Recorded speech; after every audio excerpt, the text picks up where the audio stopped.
Hi and welcome to today's session on a hypothesis.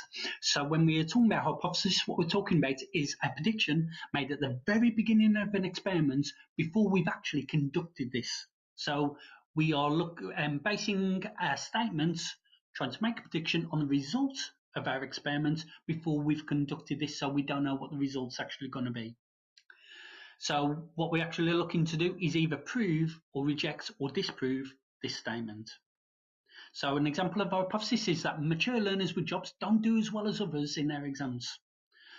So in some statistical experiments, especially when we're looking at higher level maths as well, we not only have got our hypothesis, which a bit of a notation for you is H1, we also have a null hypothesis as well, which is H0.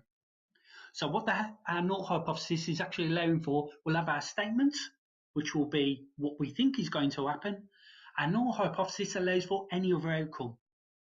An example of this, we've got still our same hypothesis, mature learners with jobs don't do as well as others in their exams, but our null hypothesis is mature learners with jobs do as well as others in their exams.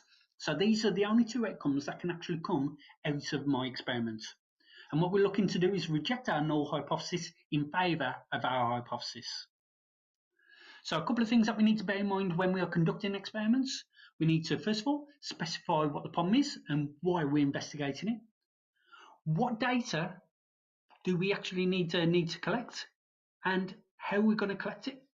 Will the data represent our entire sample group or our subgroups, so our groups within groups? Will the data prove or reject our hypothesis that we've predicted? How are we going to interpret our findings? How are we going to interpret these results to then present and display this information? And then we need to think about how we're going to draw conclusions and evaluate our experiment. Evaluation, very, very key thing. So looking at the strengths and weaknesses of our experiment and how we can improve it for the future if we was to conduct it again, or can we take this further? So we've got this cycle, so a little visual. We've got specify problem when collected, and then we've got collect info, we've got present and display data, and then interpret findings and draw conclusions and evaluating. And as you can see, this is a continuous cycle because the evaluation will take you into improving this investigation yet again. And just a little side note is that if we've got a bigger sample, the more reliable the results. And I've just going to put on there that this is true if the sample is fair and conditions are normal.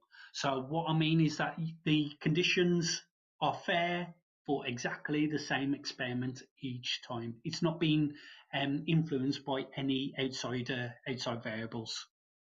If you like what you see, please subscribe. Thank you very much for watching.